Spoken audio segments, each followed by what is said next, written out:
Ce cabinet était un véritable musée. Tous les échantillons du règne minéral s'y trouvaient étiquetés avec l'ordre le plus parfait, suivant les trois grandes divisions des minéraux inflammables, métalliques et lithoïdes.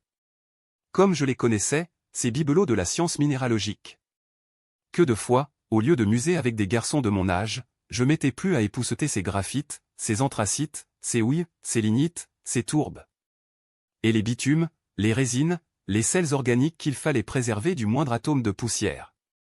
Et ces métaux, depuis le fer jusqu'à l'or, dont la valeur relative disparaissait devant l'égalité absolue des spécimens scientifiques. Et toutes ces pierres qui eussent suffi à reconstruire la maison de Königstrasse, même avec une belle chambre de plus, dont je me serais si bien arrangé. Mais, en entrant dans le cabinet, je ne songeais guère à ces merveilles. Mon oncle seul occupait ma pensée. Il était enfoui dans son large fauteuil garni de velours d'Utrecht, et tenait entre les mains un livre qu'il considérait avec la plus profonde admiration. « Quel livre ! Quel livre !» s'écriait-il. Cette exclamation me rappela que le professeur Lidenbrock était aussi bibliomane à ses moments perdus, mais un bouquin n'avait de prix à ses yeux qu'à la condition d'être introuvable, ou tout au moins illisible. « Eh bien, me dit-il, tu ne vois donc pas ? Mais c'est un trésor inestimable que j'ai rencontré ce matin en furetant dans la boutique du juif Hevelius. »« Magnifique, répondis-je avec un enthousiasme de commande. En effet, à quoi bon ce fracas pour un vieil in-quarto dont le dos et les plats semblaient faits d'un veau grossier, un bouquin jaunâtre auquel pendait un signet décoloré ? Cependant les interjections admiratives du professeur ne discontinuaient pas. « Vois, disait-il, en se faisant à lui-même demande et réponse, est-ce assez beau ? Oui, c'est admirable. Et quelle reliure ! Ce livre s'ouvre-t-il facilement ? Oui, car il reste ouvert à n'importe quelle page. Mais se ferme-t-il bien ? Oui, car la couverture et les feuilles forment un tout bien uni, sans se séparer ni bâiller en aucun endroit. Et ce dos qui n'offre pas une seule brisure après 700 ans d'existence. Ah ! Voilà une reliure dont Bozerian, Kloss ou Purgold eussent été fiers. » En parlant ainsi, mon oncle ouvrait et fermait successivement le vieux bouquin. Je ne pouvais faire moins que de l'interroger sur son contenu, bien que cela ne m'intéressât aucunement. « Et quel est donc le titre de ce merveilleux volume ? » demandai-je avec un empressement trop enthousiaste pour n'être pas fin. « Cet ouvrage, répondit mon oncle en s'animant, c'est L.M. Kringla de Snorre Sturluson, le fameux auteur islandais du XIIe siècle, c'est la chronique des princes norvégiens qui régnèrent en Islande. »« Vraiment ! M'écriai-je de mon mieux, et, sans doute, c'est une traduction en langue allemande ? Bon. Riposta vivement le professeur, une traduction. Et quand ferai-je de ta traduction ? Qui se soucie de ta traduction ? Ceci est l'ouvrage original en langue islandaise, ce magnifique idiome, riche et simple à la fois, qui autorise les combinaisons grammaticales les plus variées et de nombreuses modifications de mots. Comme l'allemand, insinuai-je avec assez de bonheur.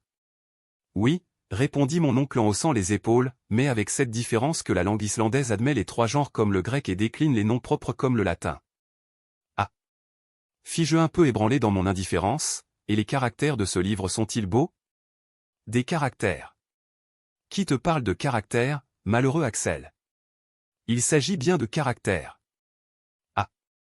Tu prends cela pour un imprimé. Mais, ignorant, c'est un manuscrit, et un manuscrit runique, runique ? Oui.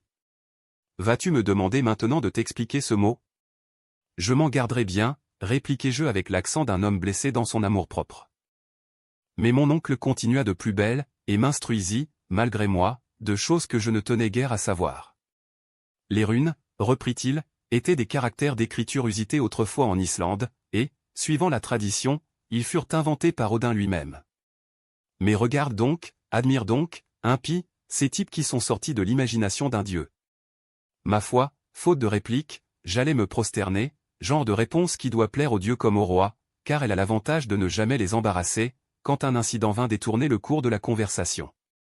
Ce fut l'apparition d'un parchemin crasseux qui glissa du bouquin et tomba à terre.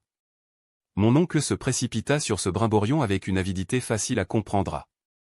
Un vieux document, enfermé peut-être depuis un temps immémorial dans un vieux livre, ne pouvait manquer d'avoir un haut prix à ses yeux. « Qu'est-ce que cela » s'écria-t-il. Et, en même temps, il déployait soigneusement sur sa table un morceau de parchemin long de 5 pouces, large de 3, et sur lequel s'allongeaient, en ligne transversale, des caractères de grimoire. En voici le fac-similé exact. Je tiens à faire connaître ces signes bizarres, car ils amenèrent le professeur Lidenbrock et son neveu à entreprendre la plus étrange expédition du XIXe siècle. Le professeur considéra pendant quelques instants cette série de caractères, puis il dit en relevant ses lunettes, « C'est du runique, ces types sont absolument identiques à ceux du manuscrit de Snorre-Turleson. Mais, qu'est-ce que cela peut signifier? Comme le runique me paraissait être une invention de savants pour mystifier le pauvre monde, je ne fus pas fâché de voir que mon oncle n'y comprenait rien. Du moins, cela me sembla ainsi au mouvement de ses doigts qui commençaient à s'agiter terriblement. C'est pourtant du vieil Islandais, murmurait-il entre ses dents. Et le professeur Lidenbrock devait bien s'y connaître, car il passait pour être un véritable polyglotte. Non pas qu'il parlât couramment les 2000 langues et les 4000 idiomes employés à la surface du globe, mais enfin il en savait sa bonne part. Il allait donc, en présence de cette difficulté, se livrer à toute l'impétuosité de son caractère, et je prévoyais une scène violente, quand 2 heures sonnèrent au petit cartel de la cheminée. Aussitôt la bonne Marthe ouvrit la porte du cabinet en disant « La soupe est servie ». « Au diable la soupe !» s'écria mon oncle, « et celle qui l'a faite, et ceux qui la mangeront. » Marthe s'enfuit, je volai sur ses pas, et, sans savoir comment, je me trouvai assis à ma place habituelle dans la salle à manger. J'attendis quelques instants. Le professeur ne vint pas. C'était la première fois, à ma connaissance, qu'il manquait à la solennité du dîner. Et quel dîner, cependant! Une soupe au persil, une omelette au jambon relevé d'oseille à la muscade, une longe de veau à la compote de prunes, et, pour dessert, des crevettes au sucre, le tout arrosé d'un joli vin de la Moselle. Voilà ce qu'un vieux papier allait coûter à mon oncle.